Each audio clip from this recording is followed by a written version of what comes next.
to Royal Rebounds TV with Calvin and Barry. Just two crazy fans of the Sacramento Kings and they sharing their opinion. So be sure that you subscribe.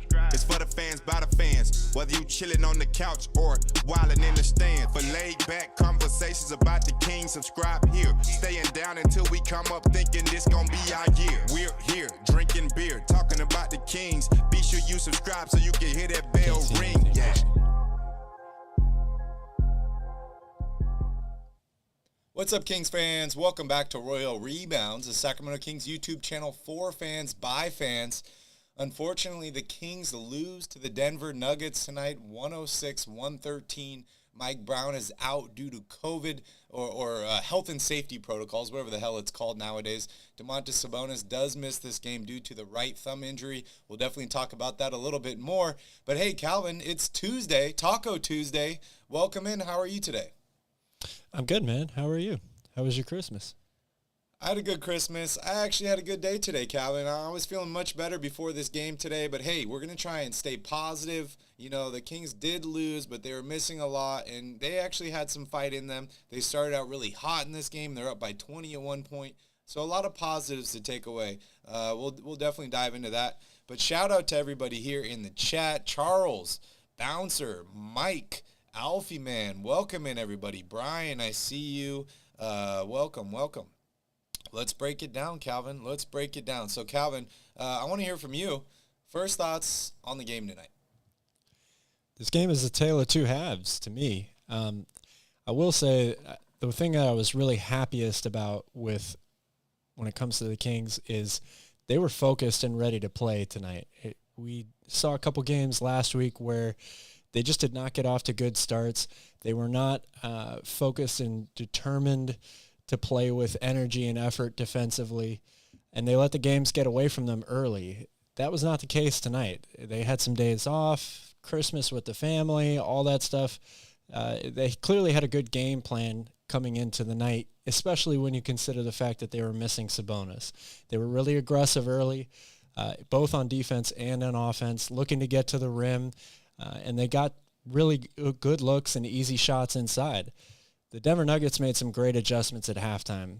Jokic only had 2 field goal attempts and 2 points at halftime. He was much more aggressive in the second half. He put the Kings in foul trouble really early in the third quarter.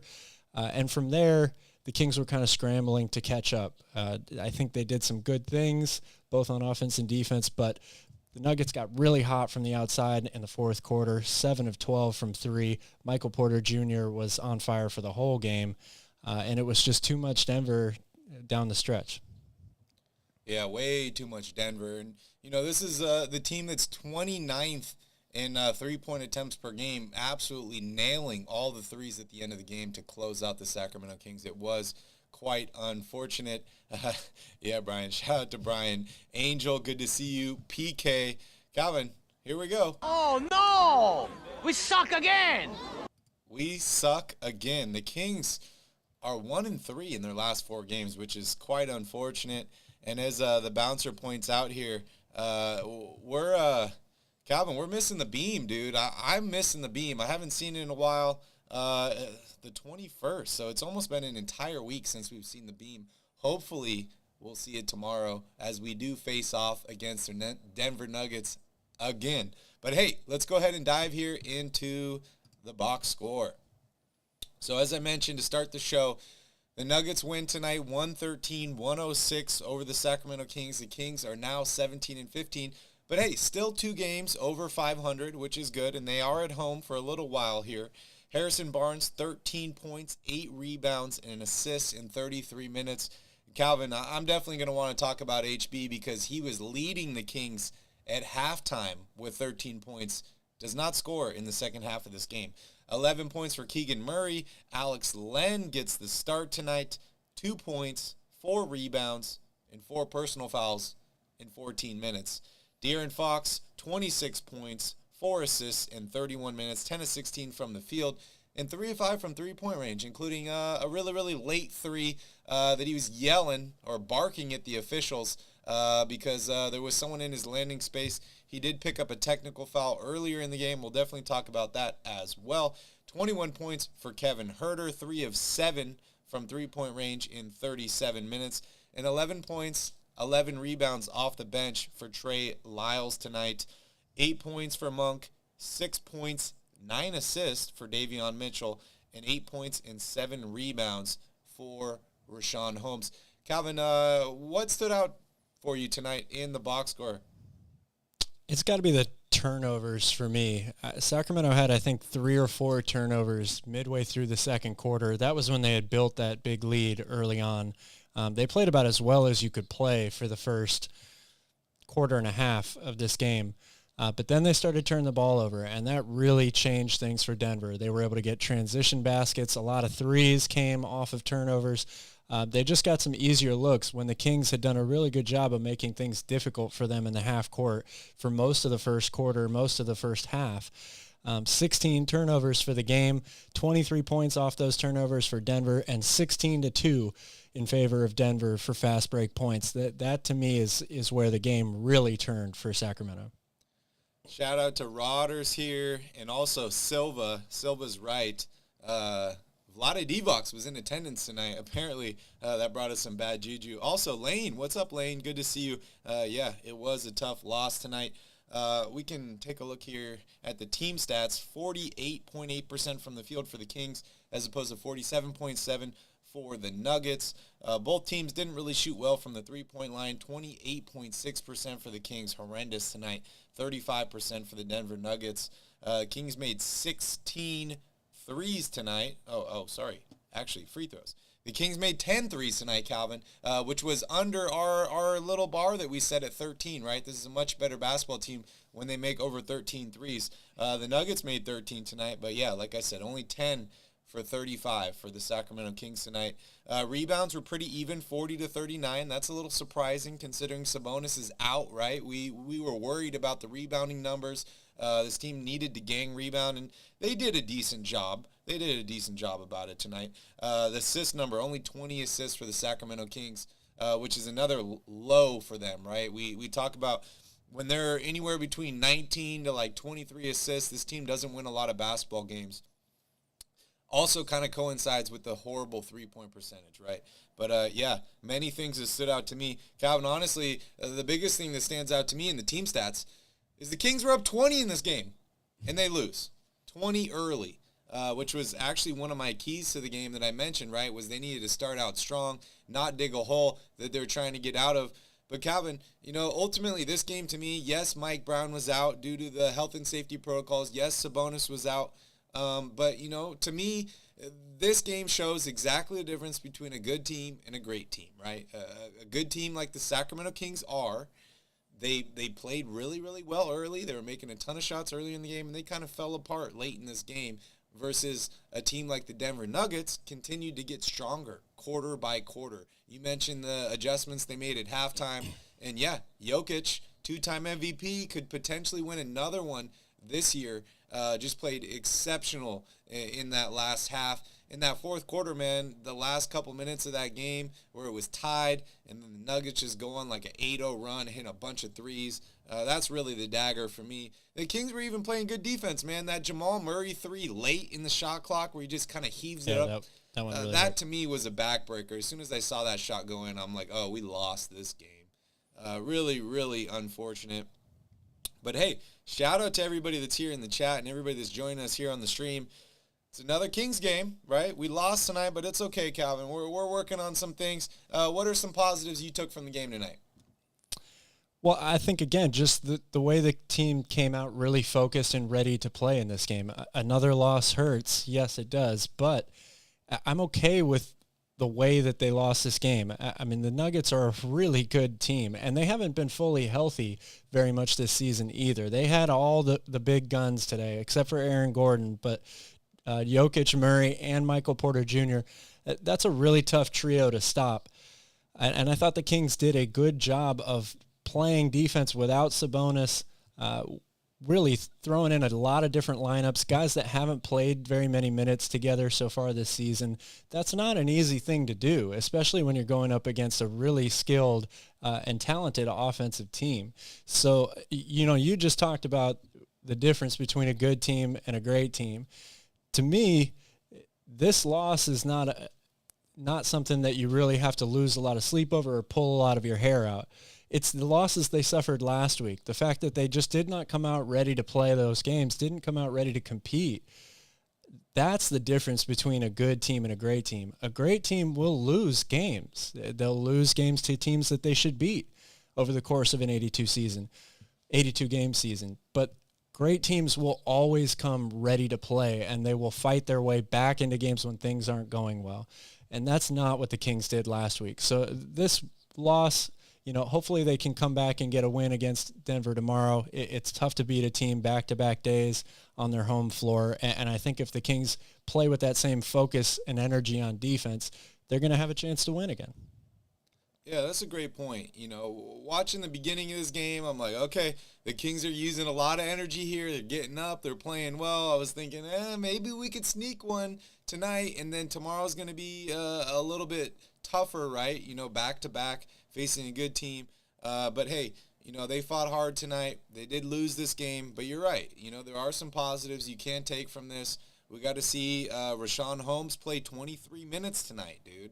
He didn't play exceptionally well, but 3 of 6 from the field. We got to see him hit that that push shot a couple times. We got to see Trey Lyles put up a double-double. What'd you think about Alex Len tonight? Honestly, I was really happy with what Alex Len did. I thought that he just stayed within himself, right? I mean, to be quite frank, what he was asked to do tonight is incredibly difficult. We talked about it when they brought Kate up to all of a sudden have to go in and guard Joel Embiid without really playing much at all this season for the Kings. Alex Len is kind of in the same position tonight, really hasn't played much at all. And today you're asking him to start and go against a two-time MVP, the reigning two-time MVP. And I thought he just had a really good game plan for how to start off. It was clear to me that it was just make yourself big, try to make it difficult on Jokic on defense, and then make him work on offense. He really ran the floor well, which I think is great. You have to try to make Jokic overexert himself defensively because he's not a good defender. And if you can get him to run around and move his legs and tire him out a little bit, you hope that as the game goes on, it's going to have a little bit of an effect on him offensively. So, he got in foul trouble there in the second half, and a lot of people do against Jokic. He's a very difficult guy to guard. But for the big picture of things, I thought Alex Len was really good tonight. Yeah, shout out to Sass here, Iwi. Welcome in, Jeff, the lefty. Welcome in, everybody. Thank you guys for joining us. Calvin, I got to say, when Len first came out of that game in the first quarter, he looked exhausted, right? Like, I saw him on the bench. He had his head down. He was kind of like panting. And I'm like, man, this guy, he's trying hard, but really, this is a guy that has not played much this season, right? He's not in game shape, dude. He's just not there. And it's got to be one of the toughest things in the world to be sitting on the sideline for 30 games, and then all of a sudden they're like, okay, you're starting, and you're playing against a two-time MVP. Dude, really, the Joker made Len look small out there. Did you see that play where Jokic is going to the basket, and he literally just shoves Alex Len out of the way? Len's standing there. He's trying to be vertical, and he just gets pushed right out of the way like a rag doll, dude. And this is a guy that's a 7-footer. So Jokic is probably the hardest, if not one of the hardest centers in the NBA to guard. I do give Len credit, but I think he was set up for failure tonight, Calvin. Like, this dude has not played much, and yeah, he looked exhausted out there. He only played 14 minutes. I mentioned the 4 personal fouls. You usually pick up a lot more fouls when you're not, up and up. You can't keep up with guys. You're fighting from behind. So I think that did have an effect on his game. I saw somebody here in the chat said that Trey Lyles looked like the best big off the bench tonight. And I got to agree. I really like what I've seen out of Trey Lyles. I thought he played exceptional in the first part of the season. He did miss some time with the illness, and it took him a little bit to get back in it. But I really, really like what I've seen from Trey Lyles. And, once we're done talking about this game, I want to talk a little bit about what center you're starting tomorrow night. But hey, I'm gonna make everybody wait for that, Calvin. So we're gonna pump the brakes on that a little bit. Shout out to Afghan, welcome in. But yeah, I mean, unfortunately, the Kings do lose tonight. Tell me about HB, because this guy had an incredible first half, led all scorers on the Kings with 13 points, was extremely aggressive. I thought he was playing really, really well. He plays 33 minutes in the game, so it's not like he was benched for a bunch of the second half, but doesn't score. What's your takeaway from that? Well, he was really aggressive to start the game, and I thought he played a fantastic first half. With Sabonis being out, you really needed Harrison Barnes to step up offensively and be more aggressive, look for more shot opportunities, and you needed a big game out of him if you were going to keep pace with the Nuggets. I think what ultimately happened is in the second half, the Kings obviously chose to go with a really small lineup, and that meant that Harrison Barnes was playing defense, at times against Jokic, Zeke Naji, all these guys in the post. For somebody that's giving up that much size and strength down there, it requires so much energy to play defense effectively in those moments. And just like we talked about a second ago, or I mentioned with trying to tire out Jokic when he's on defense, I wonder if that had some sort of effect on Harrison Barnes as well. I mean, the team as a whole did not shoot well from three, but when you're having to bang bodies with guys like Jokic down in the post, and then you get the ball and you have to drive, put it on the floor, go finish through contact again, which is what Harrison Barnes does so well, it requires a very, very high amount of energy to do that back and forth for an entire quarter or multiple possessions. So I think maybe he just kind of ran out of a little gas at the end. Yeah, I think this whole team looked tired, which is kind of weird, right? They had some time off for the holidays. Maybe you had too much, dessert or something for Christmas. But this team looked tired tonight. They really did look tired. So hopefully, I don't know how they can get better, right, and be ready for a back-to-back tomorrow night against the same team and not look tired. But hopefully they get some rest tonight. They are at home. But, yeah, HB needs to be more aggressive in the second half. And I was really, really shocked by that. I really was. I'm looking at the bench here. Malik Monk, my guy, dude, only 3 of 10 from the field, 0 of 5 from three-point range. Davion, 0 of 3 from three-point range. 1 of 6 for Trey Lyles. Alex Len even jacked up a 3 in this game. I would have liked to see guys like Kevin Huerter, who was shooting good from three-point range, even De'Aaron Fox, Keegan Murray shoot a couple more threes in this game as opposed to relying on some of those other guys. But, hey, you get what you get, right? So Harrison Barnes, not a great game for him tonight. Amazing first half. But, yeah, I mean, I think he kind of goes as the way the Kings go, right? When the Kings play well, Harrison Barnes plays well, and that's kind of what the first half of this game went like, and they fell apart in the second half, and Harrison Barnes is kind of included in that. I see a bunch of people in the chat here talking about De'Aaron Fox, and we're going to talk about him here in a second. But, guys, I need you guys to smash up that thumbs up or that like button. Hit that thing, because Cal and I, we get paid in likes, so please smash up that like button. We'd greatly appreciate it, and we're happy that you guys are all here. But Calvin, De'Aaron Fox, only 31 minutes of action tonight, 26 points, 4 assists, but the really concerning thing is 5 turnovers.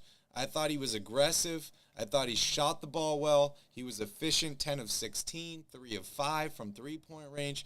Obviously don't want him turning over the ball that much. And Calvin, one of those turnovers was late, right? It was part of that 8-0 run by the Nuggets where De'Aaron turns it over after the Nuggets hit 2 threes. De'Aaron's got to be better. I know it's hard to say about, a guy that scored 26 points, but this is the franchise player. This is a max player. No Sabonis. This guy's got to step up. I don't even need to mention the 60-20-10 game tonight by Luka Doncic. Shout out to him and Mike. But, what has De'Aaron Fox got to do differently here, Calvin? Because he's got to be the guy on these nights. He's got to take better care of the ball, absolutely. I mean, that goes without saying. I think that the whole team had an issue with that, not just him. But 5 turnovers is way too many for a guy that's going to have the ball in his hands that much, especially down the stretch in a close game. Outside of that, I thought he was good. I mean, defensively, he did a really good job on Murray in the first half. Murray's a great player, so he got better as the game went on, and that's a matchup that you expect to kind of have a little back and forth.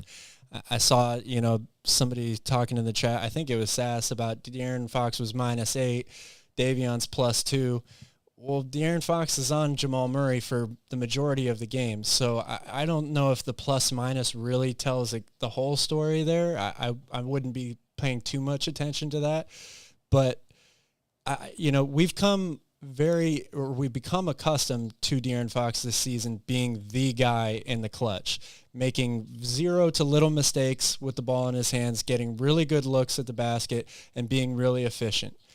He did a lot of scoring, but he wasn't the same type of closer in this game because largely in part of the turnovers that he has been in other moments this season. So it's the combination of the Nuggets getting hot at the right time, especially from three for, like you mentioned, a team that doesn't attempt a ton of threes per game. They hit a huge amount of them in the fourth quarter, and the Kings just were not able to make up that ground because of turnovers and not being as efficient offensively. Yeah, shout out to Sean here in the chat. Thank you for joining in, Sean 00. Thank you for joining in. Welcome in, guys. Don't forget to smash. Sass, Murray did most of his scoring in the second half, so when you guard him primarily, that's going to obviously affect your plus-minus. That's all I'm trying to say. Davion was good. Defensively, he did a great job of facilitating tonight, something that we don't always talk about him being really, really good at. I thought he had a couple of really bad turnovers too. So I think there's a lot of blame to go around. I mean, it was a tough matchup for Fox. Yeah, definitely. But hey, if you're going to be the max guy, if you want to be the franchise player, you got to step it up, especially when your sidekick or your second franchise player. And I don't even know how to rank Fox and Sabonis, right? We keep talking about who's better, who's worse. Sabonis has had a better season than De'Aaron Fox. I think that's pretty clear. But when he's out, De'Aaron really, really needs to step up and be that guy. As Sass says, star players need to put up big numbers when Sabonis is out. I couldn't agree more. He really, really needs to do that. We'll see how he reacts 26 tomorrow. Points should be enough to win.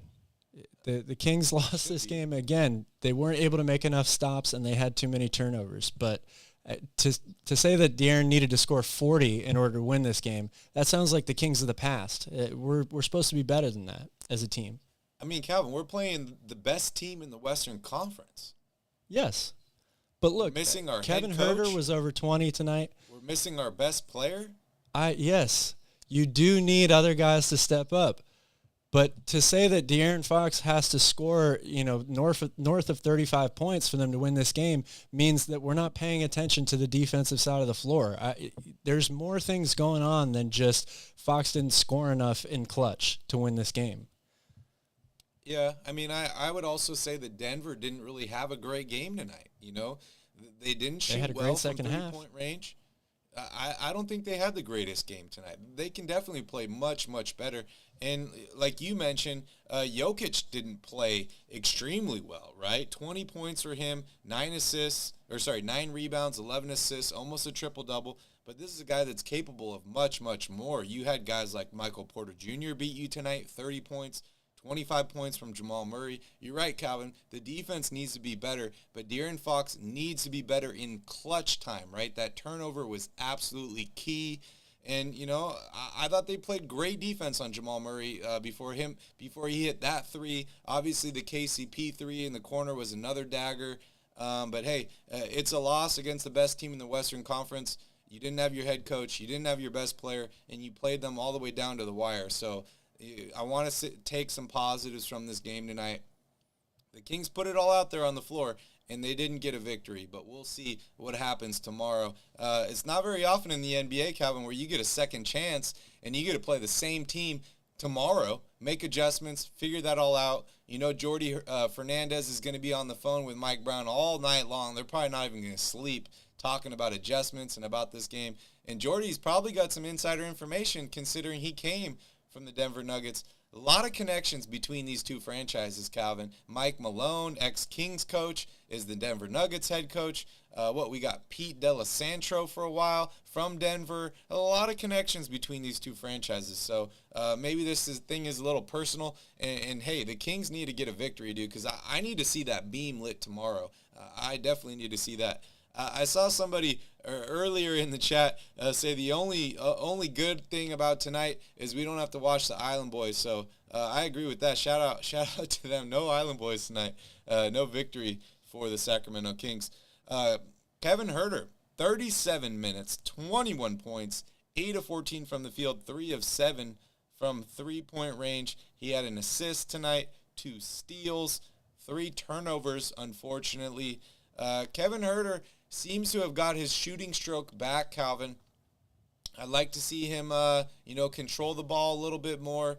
But, he's not one of the guys I'm pointing the gun at tonight. What do you think? He was much better offensively tonight than I've seen him play in a while. Definitely looks like the shot is starting to come back to him. And I really like the fact that he's still looking to score in the paint. I think when he started the season, he was shooting so well from the outside that if he took even a step inside the three-point line, you were like, what the hell is he doing? But I like the fact that he's keeping defenses honest. He has the three-point shot that people have to respect, plus he can also get to the basket. So the movement offensively was great. Kevin Huerter puts forth effort on defense, but I think one thing that hurt Sacramento tonight was when they had to go small. That meant that he had to guard Michael Porter Jr. for a good portion of the fourth quarter. Michael Porter Jr. is a great player. I'm not trying to take anything away from him, but that's a matchup that he should win 9 times or even 10 times out of 10, and that hurt Sacramento. Brian says the team has to run more screens for Keegan. He was the only guy hitting most of his shots. 6 shots for the hot guy is dumb. I couldn't agree more with this, Calvin. And, hey, in the first half of this game, we saw a ton of ball movement by the Sacramento Kings. We saw guys cutting. We saw a lot of things happening, and I'm like, wow, this is how they're playing without Sabonis. I like this, right? They're moving the ball around a lot. It's all looking good. Davion Mitchell was extremely involved in facilitating in the first half of this game. Keegan Murray, I thought he had a great game. 31 minutes, 4 of 6 from the field, 2 of 4 from three-point range, an assist, 2 steals, a block, no turnovers, 11 points. I absolutely love what I saw out of Keegan Murray, but I would have liked to get him some more shots like Brian. Why don't you think Keegan Murray got more shots? Was it adjustments on defense? Was it the Kings, relying more on the bench? Or what are your thoughts there? I have no answer for that. I really don't. I'm with Sass as well. I'm shocked that he didn't get more minutes. I would have definitely gone with him over Malik Monk down the stretch. Monk did not really have a great game at all. It would have given them more size, more length, a better, wing defender to throw out there, and a guy who was in a groove offensively. I think that he's really done a good job of not making himself more dimensional than just a three-point shooter. We've talked a lot about what he could do to improve his game, look for more mid-range opportunities, floaters, things like that. He's not the greatest, at least at this point, at putting the ball on the floor or creating space for himself. But one thing he can do really well is he moves without the ball very well. Great backdoor cuts. He runs straight to the rim, runs the baseline really well. And I like that he's actually getting a little physical down there too. He's using his body to create space. He's going up strong at the rim. So I'm in agreement with everybody else in here. He should have gotten more minutes tonight and more shot attempts, and I don't know why. Yeah, I love the progress I'm seeing from Keegan Murray because the dude is getting better, Calvin. He went through a little slump there. He hit the rookie wall, but you're right. He's getting a lot more involved inside. He's being more physical. He's getting blocks. He's getting steals. His game seems to be getting a little bit more well-rounded. Not that he didn't have a well-rounded game before, but it just seems to all be adjusting to the NBA now. But I think he definitely needs to be more involved on the offensive end of the ball. Harrison Barnes, 11 field goal attempts in this game, 16 for Fox, 14 for Huerter, and only 6 for Keegan Murray. Trey Lyles had more shot attempts. Malik Monk had more shot attempts. Davion Mitchell had more shot attempts. Rashawn Holmes tied him in shot attempts. So I definitely am looking to get Keegan Murray the ball more. The dude is playing exceptionally well, and we just need to get him more involved. We definitely need to get him more involved. Tay says, Michael Porter Jr. should have been on the Kings. Dude, I would have loved Michael Porter Jr. I was huge on him coming out of high school. Obviously had all the back injuries we saw last year, missed more time due to the back surgery. But the dude is an absolute stud. He can score in all three levels. He had 30 points tonight. It's just health, man. It all comes down to health for him. Can he be healthy? We don't know, right? We don't know. You mentioned the Murray, Porter, and Jokic combo is probably the best big three in the NBA that I can think of when they're all healthy and playing well. But how healthy can they be?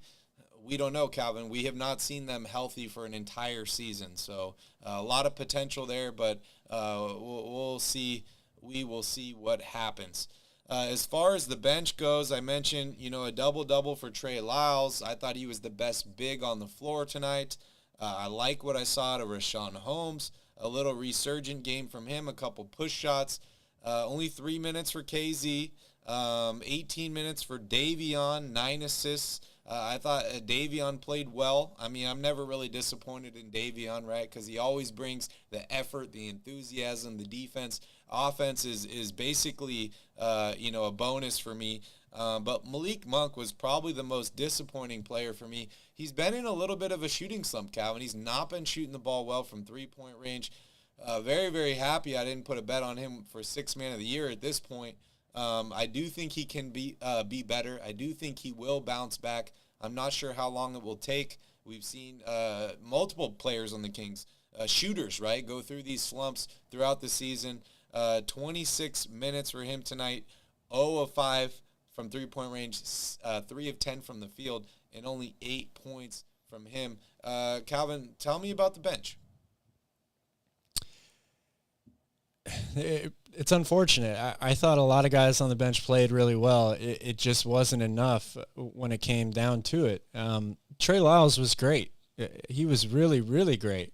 In fact, he was the best matchup that they could have had on Sabonis, not from a defensive perspective, but definitely from an offensive perspective. And he put a lot of good work in there defensively too. Jokic is a really tough guy to stop, and the Kings definitely, the game plan was to double him early. And I think Jokic was being really passive with the ball. He said, okay, if you guys are going to double me right away, I'm just going to find guys. And in the first half, Nuggets missed a lot of open shots. Second half, they didn't miss as many. Plus, Jokic definitely got more aggressive with it. But I loved how Trey Lyles was in an attacking mode going downhill all night long. He put a lot of pressure on the Nuggets' big men defensively, and he was definitely the best answer on the offensive end at the center position for them tonight. Shout out to Central Valley King for joining in late. Welcome in, welcome in. I see some people wanting a sneak peek at the schedule here. We're definitely going to talk about the Denver Nuggets game tomorrow, which is on NBA TV, Calvin, which means it's probably going to be blacked out. So make sure you guys pay attention to that, whether you can watch it. I usually, if a game is blacked out, my best bet is finding a friend that's got Dish or DirecTV. I think it's 698-1 is usually the channel that it comes in on, and it does not get blacked out on. If you're watching on YouTube TV, unfortunately, you might be blacked out tomorrow because of the NBA TV game. But hey, the next 5 are versus the Nuggets, versus the Jazz, at Memphis, at Utah, and then versus Atlanta back home. They got a bunch of games back home here, Calvin. And then, hey, they head out on a road trip, I believe, on after the 25th against Toronto, and the monster trucks come to Sacramento, Calvin. I'm thinking about making a trip to Sacramento, dude, to see the Gravedigger. It's been a long, long time since I've been to one of those monster truck rallies. I don't even know what they're called anymore. What's the name of it? You got me. I've never been to a monster truck rally or anything like that. So they're awesome. They're so loud. All I remember is the commercials, right, where they'd be like, Come on, weekend. Thanks, Mike. Oh, yeah, Mike's got it. Monster Jam. $35 a seat, but you're only going to need the edge. But, yeah, maybe I'll make it in for that. I think they're coming the 27th through the 29th or something like that. Should be a lot of fun, so make sure you guys stay tuned for that. And it's really got to be pretty amazing, Calvin, watching them convert Golden One Center into a Monster Jam arena with dirt everywhere.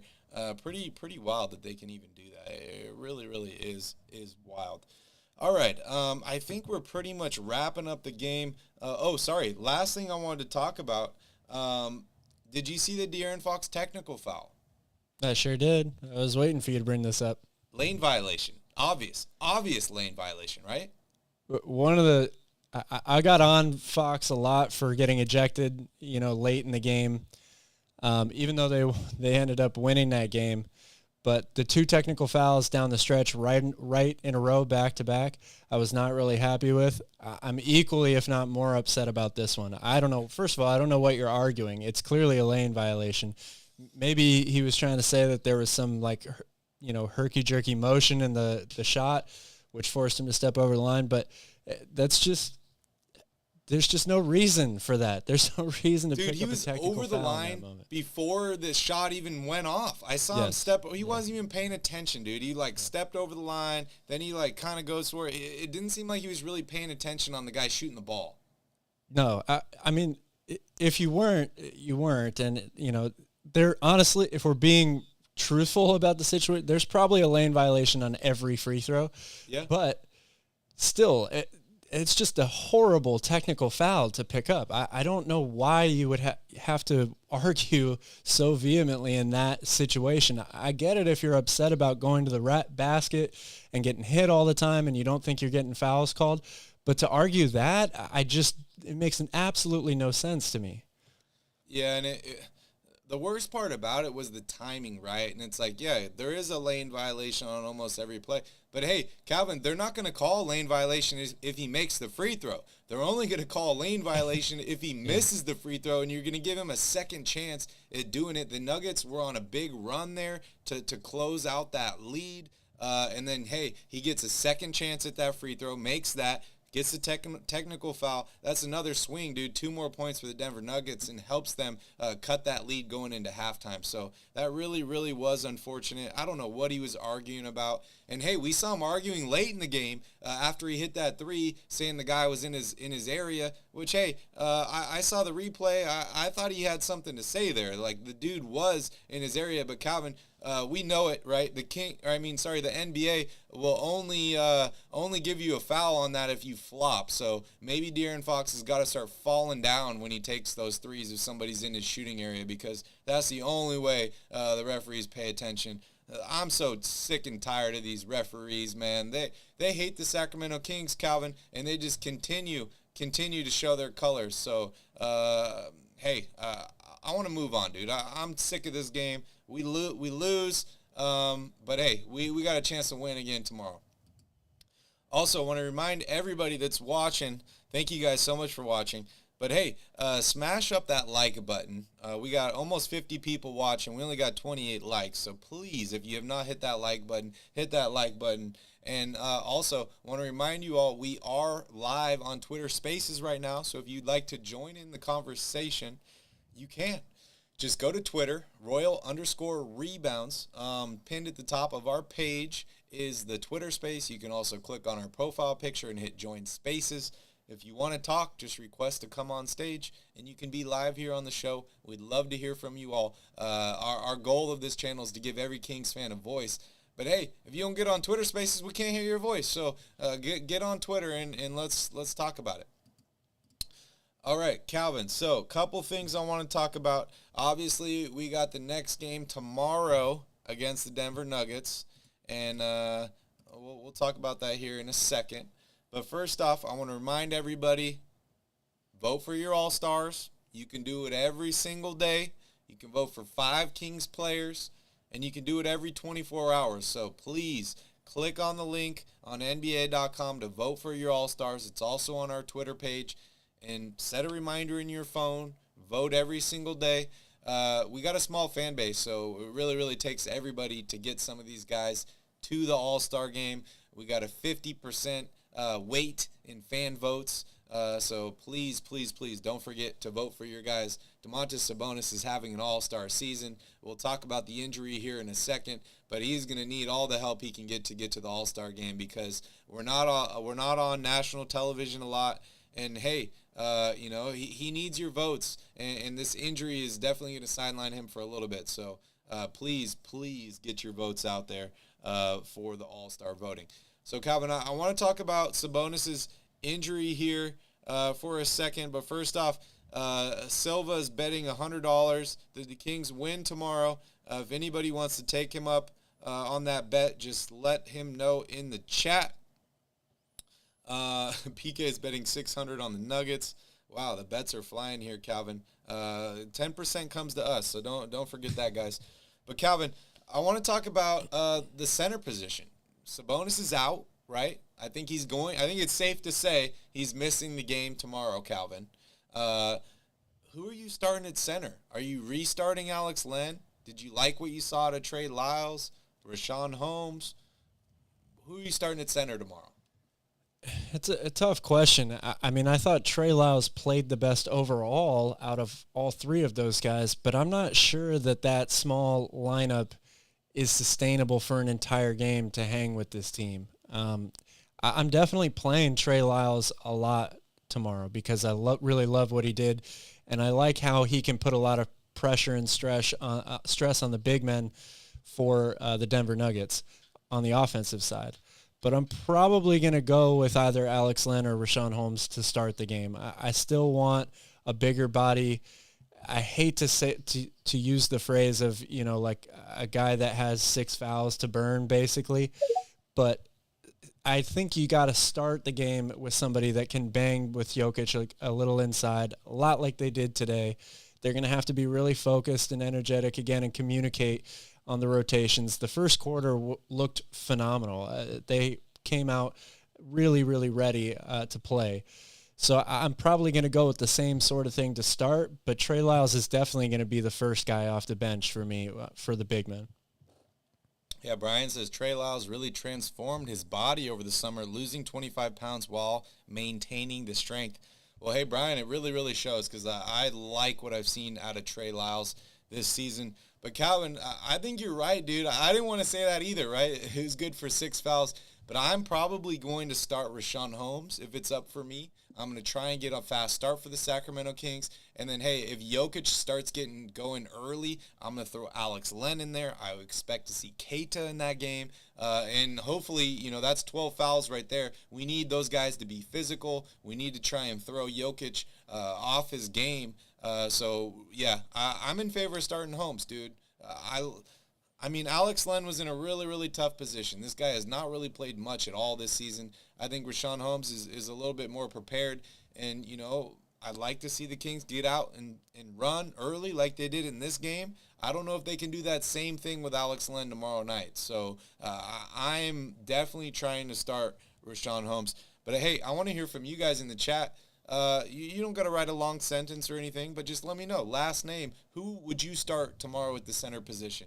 Is it Lyles? Is it Metu? Is it Keita? Is it Len? Just let me know in the chat who you guys think should be the starting center for the Sacramento Kings tomorrow. Calvin, we didn't see any Metu tonight. Was that surprising to you? Not really. This is the mini Sabonis, right? I mean, he's done some good things this year. I wasn't surprised to see him tonight, though. I think Trey Lyles was probably the guy from the beginning in terms of being that first forward/center off the bench for this team. And then he got sick and he kind of fell out of the rotation a little bit. And Metu capitalized on some games there, in the middle of the beginning of this season. He played pretty well. But I don't think this is the right matchup for him. And certainly if Trey Lyles is going to play like this, I would much rather go with him than Metu. Jesus is here in the house, and apparently I got the coolest hat, so thank you, Jesus. It's a Kings hat, so that's probably why you like it. But yeah, I mean, I don't think there's a right or wrong answer here, right? We're still going to see a bunch of these guys in the rotation. Like I said, I'm surprised I didn't see Keita or Metu tonight. I thought we'd maybe see them. But hey, Lyles is going to get a bunch of minutes. Holmes is going to get a bunch of minutes. And Len is going to get a bunch of minutes tomorrow night because it's the best center in the NBA, dude. It's a 2-time MVP. He puts pressure on everybody. I expect at least one, if not 2 or 3 of these guys to be in foul trouble. So it's going to be a full team effort in guarding this team. But hey, Calvin, I just want to point back to that rebound number. The Kings were only out-rebounded by 1 tonight, which I thought was exceptional considering they were missing Sabonis, who was, is he leading the league in rebounds right now? I believe so. So that was absolutely huge for them. The Kings need to continue to gain rebound. I'd like to see Herter get some more rebounds. I'd like to see Keegan Murray get some more rebounds. But hey, that is definitely something they need to focus on. They got a good look at the Nuggets tonight. The first time we've played them this season. They'll make some adjustments, and hopefully tomorrow will be a different outcome than tonight. All right, time to talk about Sabonis. So, pardon me if I butcher this, Calvin, because I am not a doctor, but I did stay at a Holiday Inn Express last night. But apparently Sabonis was diagnosed with an avulsion fracture of the ulnar collateral ligament, which is the UCL in his right thumb. According to Google, let's see, an acute traumatic avulsion or rupture of the UCL of the thumb joint is a frequent sports-related injury. If not diagnosed and treated early, it may lead to chronic instability, pain, and loss of pinch and grip strength, and possibly osteoarthritis. Calvin, not good, dude. Not good at all. I think it has been diagnosed early, but definitely not something that you want to mess with, right? If there's any chance of making it worse, I don't want Sabonis on the court. Like, you know, if this is a pain tolerance thing, I'm okay with putting him out there. But if this can do anything to hurt him in the future, I think it's the right move to definitely keep him on the bench. We saw him with the glove on tonight. The dude has played exceptionally well, and dude, he needs that right hand. He's playing so well and passing the ball. Any thoughts on this injury, Calvin? Because this seems extreme. Well, I think most, if you read the medical terminology for most injuries, it's going to sound more extreme than maybe it really is in a lot of situations. But that I certainly don't want to value or acknowledge the fact that this is a big deal for Sacramento, right? I mean, Sabonis has been everything for them. They really, really are going to miss him terribly for however long it's going to be that he's out. I didn't know that you could fracture a ligament, but apparently you can. And you just hope that he's able to recover quickly enough that they don't, have to expend too much time with him on the bench, because it really hurts this team. They're still going to put forth good efforts like we saw tonight, but you certainly, it's not a good time to start falling in the standings, even though you can definitely make up ground with how crowded it is in there. A 2 or 3 game losing streak one week can easily be made up the next week with how close everybody in the standings is. But it goes without saying, they've got to get him back on the court as soon as they can. Yeah, I mean, they said that surgery is not on the table at the moment, so they think that it will heal itself, but he is wearing that glove there. According to this website, ncbi.gov, it says historically cast immobilization for 4 to 6 weeks in an acute injury was recommended regardless of the stability. So Calvin, this is tough, man. Maybe we could see him back on the court here, but he's probably going to have a cast on, maybe a soft cast. Dude, it's really, really hard to tell. Is he going to be out a week? Is he going to be out a month? I don't think it will be that long, especially if this team starts losing some basketball games. But, hey, maybe they can figure out some kind of soft cast for him that'll prevent further injury. It will definitely affect his play, but maybe we can get him back out there on the court sooner rather than later. Any idea on a time frame? I'm not a doctor either, just like you, so it's going to be hard for me to say. I think the Kings are unfortunately faced with the difficult situation of, do they let him play even though the injury isn't 100% healed and risk further injury, or do they take as much time as they need for it to heal and risk, possibly losing a bunch of games in the process? It's not an easy decision to make. I certainly don't envy the coaching staff here, but they'll lean heavily on the medical team. Sabonis will probably have a say in it as well. I'm sure he wants to play, so the longer he sits, the more he'll try to do whatever it is, whether it's wearing a cast or pulling a Larry Bird and playing with one hand tied around his back to get back on the court. I'm not opposed, man. Maybe he'll get a big club on that arm or something. Help him play defense, get some block shots. He could be punching balls out of the sky. Who knows? Key Kings is in the building. What's up, Key Kings? Said most people get surgery later on to fix this injury. You can play with the injury, but you will go through nagging pains.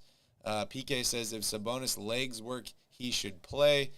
Yeah, that's tough, man. That is really, really tough. I remember years ago I was reading Shaq's book, and he talks about when he was with the Lakers, he had an injury to his big toe. And that ultimately, he played many, many more years, right? He even played with Miami Heat. Then he went to Phoenix. Then I believe he went to Cleveland, then to Boston. But the nagging injury to the big toe is what ultimately ended Shaq's career. Now, in the book, he's got a whole chapter on it where he talks about he's with the Lakers. He had the injury, and he had 3 options for surgery.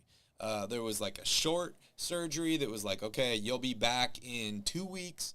Then there was like a medium surgery where you could be back in like 2 months. And then there was like a third surgery, which was like they go in, they fix everything. You're going to miss the entire year, but you have the greatest chance of like returning to your normal self, right? So Shaq chose option 2 because he didn't want to miss the season. He wanted to be available for the playoffs.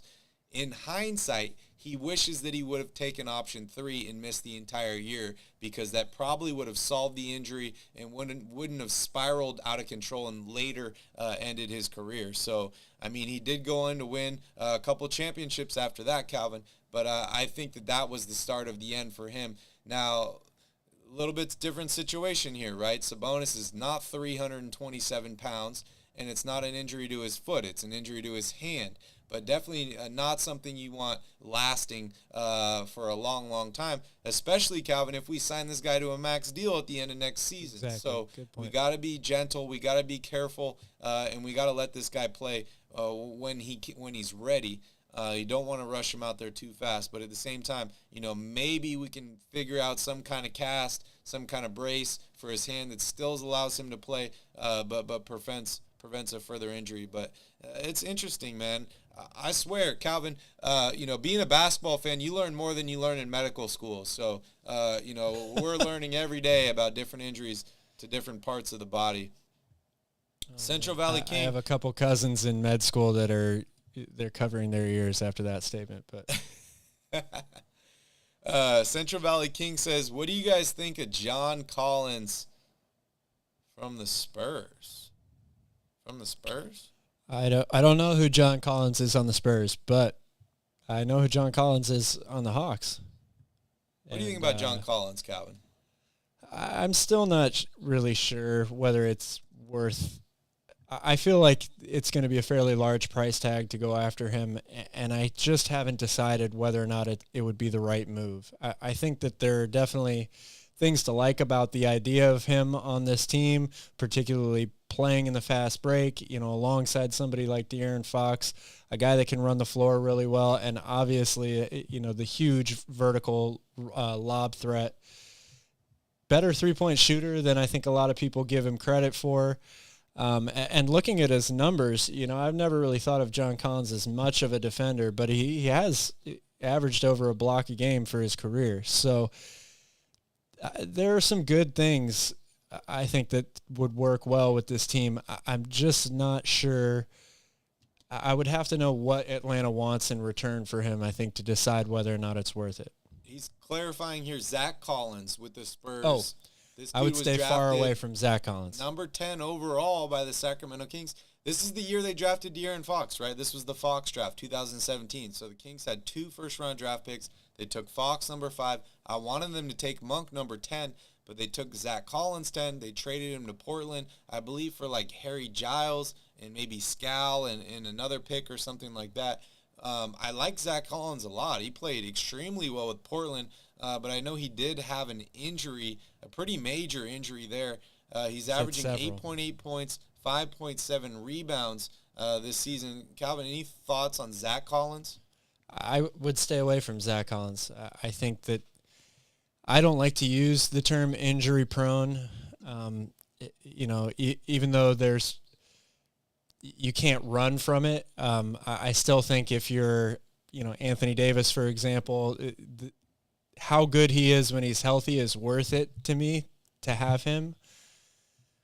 But for a guy that, Zach Collins has been a really solid player when healthy in the league, but definitely not a game-changing or franchise-changing player.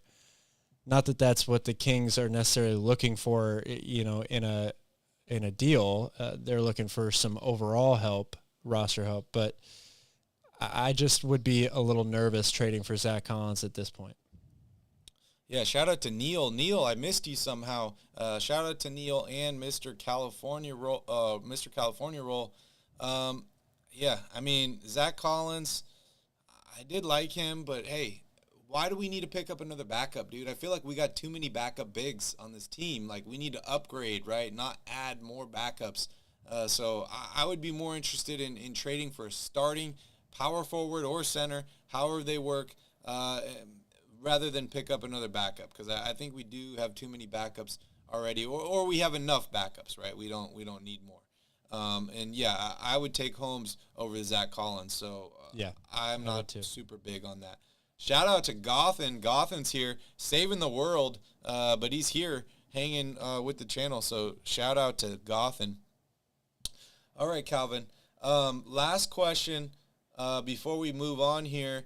And hey, guys, if you guys got any questions, go ahead and drop them here in the chat.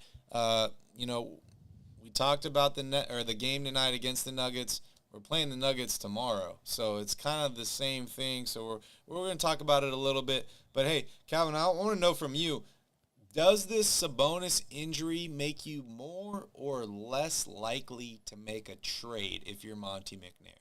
Because if you hear that Sabonis is out for, 2 weeks or 4 weeks or whatever, does that make you say, okay, well, this kind of shows how much we really rely on Sabonis and we're losing basketball games, so maybe I need to make a move? What if they start winning games without Sabonis? I don't know. I'm a little mixed. What do you think? I think it definitely puts more pressure on Monty McNair to make a move. The longer Sabonis sits, the more vulnerable the Kings are. I mean, they've been playing with house money a little bit up until this point this season. I mean, we all thought that the Kings would be a much better team this year. Maybe I'm in the minority here. I know a lot of people have said fifth in the West. I never saw that. So for them to be that high in the standings this late into the season, it surprises me. And I think they're exceeding expectations a little bit. So if they continue to lose games and Sabonis has to sit, and they start to fall lower and lower and get right on the rim edge of that play-in tournament, I think it definitely puts more pressure on Monty McNair to make some sort of move to try and stop the bleeding a little bit, if you will. Shout out to Bryce here in the chat. Bryce says Sabonis doesn't use his right hand anyways, and he's going to play tomorrow. So interesting. I hope you're right, Bryce. I hope you are right. Calvin, this is from James Ham. The announced attendance tonight of 17,000 937 is the largest crowd for a Kings game in Golden One Center history. Wow. That's cool. That's really cool, right? They're starting to fill the building. As they say, Calvin, if you build it, they will come. It's been a while, but they're starting to come, Calvin. So, the arena is finally starting to fill up, which is great because it is one of the best NBA arenas in the United States. So, shout out to Golden One Center there. Any other thoughts on Sabonis? Any other Kings news or things you want to talk about before we dive here into tomorrow's game? They need Sabonis back as soon as possible. Until then, I mean, we already have been talking about trades and moves that the Kings are going to make ad nauseum, even though they were healthy and winning, a bunch of games. If he's not going to play, that's all you're going to hear about is the Kings have to make some sort of move. They need help in, too many areas, and they're going to risk, potentially falling out of the playoffs again for a 17th season, which nobody wants. Nobody wants. What's up, Patrick? Good to see you here. Sign Mo Bamba. We got a trade for Mo Bamba, but hey, maybe it'll happen. We have heard a few rumors. Jesus says, I'll take Sabonis in a straight jacket over Len and Holmes. You might get your wish, Jesus. You might get your wish. Neil says, I think Holmes will prove to be an asset still while Sabonis is out. I couldn't agree more, Calvin. This could end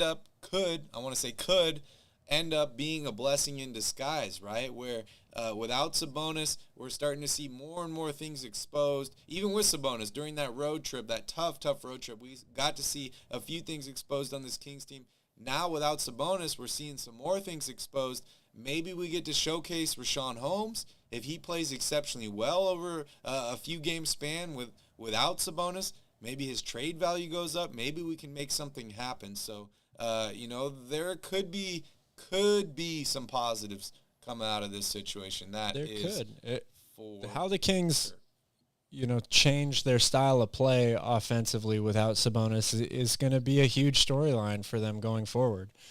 It was brought up a bunch of times today, and I agree with most of the assessments here from Sass and the other guys that, to have a starting point guard be so scoring driven.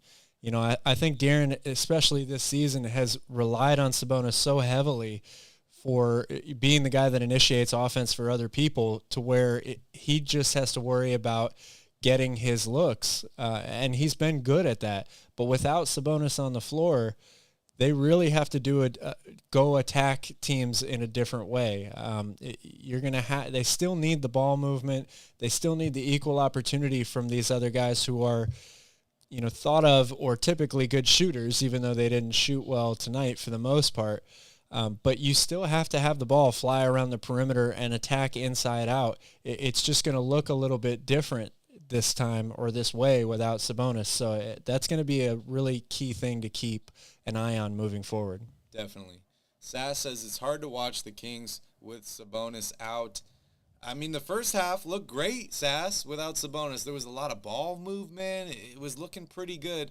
But I do have to say, Sabonis was on the sideline, Calvin. He was not smiling. That's probably the only time I've seen him not smiling this season. But, hey, maybe he'll have some time for those face injuries to heal up. He's not getting hit in the face on the sideline, or at least we hope not. PK says, what do we have to trade? Hot garbage, PK. We got Rashawn Holmes. We got some other bench players, and we got a first-round pick, 6 years from now or something like that. So not a lot of eligible trade assets. But, hey, we got a seasoned GM, right, that was with the Houston Rockets, made a ton of trades. He was assistant, but he was a big part in making a ton of those trades. So I think he can find something in the cupboards to make something happen. So that's definitely important. I also saw a report saying that the Lakers are becoming more and more reluctant to make a trade. Maybe it's because they've been playing so good in the past, but they've been more and more reluctant to trade those first-round picks, stating that they don't want to make the same mistakes that they made in the past. So I don't know if they're saying trading for Anthony Davis was a mistake or what, but it is interesting hearing that they are reluctant for trading those picks. considering LeBron wants to play for like 5 more years. Did you see the photo of LeBron warming up in Golden One Center that he posted, where he photoshopped and took the S off of Kings, so it just said King in the side of the arena? Interesting, huh? Could he be I did see that. maybe foreshadowing a move to Sacramento, Calvin? I highly doubt that. I don't think that's what that meant at all. But I disagree, man. I think he will be here probably in the next couple seasons. So that's exciting. Make sure you guys get a LeBron jersey. Bench Matthew says, I'll be honest, boys. I didn't want to check in tonight. I'm frustrated, but I'm here for the thumbs up. Cheers, Matthew. Hey, we're here. We're here. We showed up every night, dude. It doesn't matter if the Kings show up or not. We're here. And it is tough, man. But, hey, shout out to Bench Matthew. I see you've been putting out a lot of content on Twitter. Keep it up, man. You got to stick with it. It's the hardest part when they lose games, especially like this, or big blowouts, to continue to talk about them. But keep it up, man. You're doing a great job. And, hey, I want to remind you all, if anybody wants to have their voice heard on the show tonight, join our Twitter Spaces. You can talk, and we'll hear some dumb stuff that you're saying. Like Calvin and I, we say dumb stuff all the time. So it is totally we're here for you if you want to vent. Totally okay. And yeah, you can vent too. We could do therapy, whatever you prefer. But hey, Calvin, it's time to move on. It's time to move on here. So hey, let's look at the schedule. It's not looking so good, man. The Kings are 1-3 in the last 4. It's tough. The best player, Sabonis, is out with a thumb injury, and we're on a back-to-back against the best team in the Western Conference. But let's try and stay positive, Calvin. I'm trying to convince myself to be positive. 5 p.m. tomorrow, which is Hawaii time. I know you guys are a little bit later, so 7 p.m. This game is on NBA TV. And Calvin, Jeff Green is listed as out. Gillespie is out. Bruce Brown, we saw him go out in this game due to an ankle injury. Aaron Gordon didn't play tonight. He is listed as day-to-day for tomorrow's game. And Domantas Sabonis is out. Dude, I have to say, Calvin, Bones Highland, I like the player, whether you like the player or not, dude. Cooler name, dude. Bones. Bones is a dope name. I think that might be my new nickname, Bones. Call me Barry Bones. I think that'd be a great nickname. But, hey, I'm not Kobe. I can't nickname myself, so I'm going to leave that to you guys. But, Calvin, I'm not even going to ask you your thoughts on this game because I already know what your thoughts are. I want to hear your keys to the game tomorrow. Well, I think the keys are very similar to – I thought they had a good game plan to start this one off. Attack Jokic. We talked about it, after the last telecast before Christmas, saying that you need to make Jokic work on defense. And I thought they did that did a good job of that on all levels, whether it was Alex Len running the floor, the big men running the floor, to force him to work up and down, or putting him in pick and roll situations, whether it was Fox or Herter, making him guard. That's how every team tries to attack Denver. They do give up a good percentage-wise of field goal attempts for other teams in the paint. So, again, trying to get into the restricted area, which the Kings are normally good at, and they shoot a very high percentage of. Denver is a good matchup for that. So attacking them, if they can hit some outside shots, that's really going to help open things up. If they would have done that tonight, it would have been a different story, I think. And then defensively, they've got to come out with the same energy and focus how they did it to start this game, doubling Jokic right away, right when he catches the ball, and communicating to be able to rotate out to shooters. They missed shots in the first half. They made them in the second. I think when you play somebody like Jokic, you have to live with that. You have to make other people beat you and beat you from the outside. Maybe not Michael Porter Jr., but we'll let some other guys take some threes, some open threes. So, and then the number one thing for me is they have to take better care of the ball. Denver is a really efficient and good half-court team. They don't make many mistakes. Jokic is obviously a big reason for that. So the Kings cannot give them ample, easy opportunities by being careless with the ball, especially in the clutch like they were tonight. Yeah, I couldn't agree more. My keys to the game, number one, is going to be make it tough on the Joker. Make him work hard for everything you can. Try and put him in foul trouble. Try and turn him over as much as you can. Be physical. Like I said, we got a bunch of backup bigs. They got a ton of fouls that they can throw on the Joker. So make it tough for him. And then my second key to the game is going to be minimize the loss of Sabonis. I don't think Sabonis is going to play tomorrow. Whether you can fill in for him or not, but just try and minimize what you're losing from Sabonis, which is, 15 rebounds or 12 rebounds, 15 points. You got to get that somewhere, whether it's gang rebounding, whether it's 1, 2, 3 of these backup bigs filling in for him. You really have to minimize the loss of Sabonis because that's absolutely key. And then, hey, I'm going to throw a third key in there for you, Calvin. What the Kings did in the first half of this game, I think they exposed a little bit about the Nuggets. But, hey, the Nuggets made adjustments at halftime and kind of closed those gaps. So whatever the Kings did in the first half of this game, specifically the first quarter of this game, they need to rewatch that film over and over and over again and figure out what they did there that worked so well and continue to do that because the first quarter and the fourth quarter were completely different games. So try and play in the first quarter for the entire game if you're the Sacramento Kings. Those are my keys to the game. And hey, hopefully we can get a victory here, Calvin, because as people in the chat here are saying, the schedule is a little tough, right? I mean, we do get to play Utah twice in the next 4 games, but we got tough games against Denver tomorrow, Memphis, Atlanta. Then we got a good game against the Lakers before it eases up a little bit with Orlando, 2 games against Houston and San Antonio, and then another game against the Lakers and Oklahoma City. So we do have a good stretch of games here where we can get some victories. We're still 2 games above 500, so we got to stay positive. I'm feeling pretty good, Calvin. After an unfortunate loss, 2-game losing streak here, I'm still feeling relatively good. Silva says, who do we want out of Kuzma, OG, or John Collins? Calvin, that's on you, bud. I want OG. I just don't know how they're going to get him, and I don't know why the Raptors would give him up, even though his name keeps coming up over and over and over again in trade talks. But that's the guy I want out of those 3. Shout out to Neil. Neil's already using my nickname, Barry Bones. I like it, dude. That's a good nickname, man. I'm going to try and stick to that. Jesus says, let's predict what day Calvin will wear his shiny gold chain again. Hopefully tomorrow. Honestly, for those 3 guys in a trade, Calvin, whatever's cheaper, right? I like OG. I like John Collins. But, whatever's cheaper because I really don't want to give up a lot. Bouncer wants to know, the Chicago Bulls are selling. Calvin, anybody on the Bulls that you'd like to target? I'm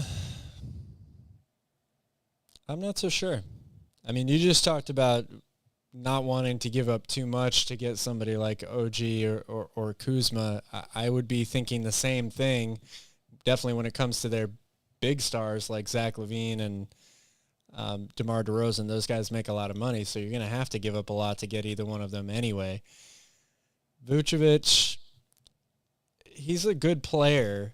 I just don't know how it would work with him and Sabonis together. I feel like the style of play would be a lot different if you had both of those guys on the team. It might work, but I'm not sold on that yet. They've got some good players on the bench. I mean, if Lonzo was healthy, that's the guy that I would want. I would love to have Alex Caruso as well. I just don't know how realistic it is that you could have your pick of anybody on the team at this point. I mean, I like Vucevic. I like him a lot. The Kings have been mentioning rumors back when he was with Orlando, whether the Kings were going to sign him in the offseason or potentially make a trade for him. I do like DeRozan, however, he is a little bit older. You mentioned Lonzo. The dude is not healthy, so I think he's off my list. There's going to be a lot of interesting things happening in the next month, right? We're about, I think, 6 weeks away from the trade deadline, so we're going to be hearing a lot of people's names swirling around. But hey, like I said, I'm not trying to give up too much. I'm trying to add to this team, not demolish or subtract. You know, I think it's really, really important to remember what happened with Shumpert just a few years ago. The Kings team was rolling, dude. He had a swagger, the scores, right? And they traded him for not much, dude. And it didn't seem like it was going to be a big, impactful trade, but it was. It really hurt the Kings, and I don't want to make that mistake again. So I would like to pick up some more talent, but at what cost, I'm not really sure. You got to find the teams that are desperate, and maybe Chicago's one of those teams. I'm not really sure, but I'm sure that Monty will do his best to try and make something happen. So that's for sure. Calvin, I'm at the end of the beer here, so you know what that means. The show is almost over. Anything else you have to say here? Thanks for watching. I always appreciate getting on here and talking Kings basketball with everybody, win or loss. You know, this is one of the greatest fan bases in sports for a reason, and it's because no matter what the result is, we're always going to be here. We're always going to be drinking beer, and we're always going to be talking Sacramento Kings. So thank you guys very much. Hey, I just want to remind everybody to just pump the brakes a little bit. This loss was tough. The past few losses have been extremely tough, but we're 2 games above 500.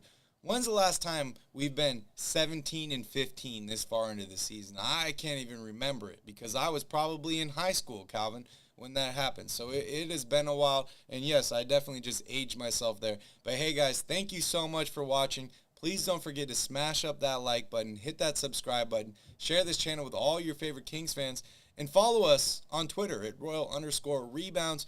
We will see you all tomorrow after the game. Thank you guys so much for joining us. Have a great evening. In the meantime, go Kings.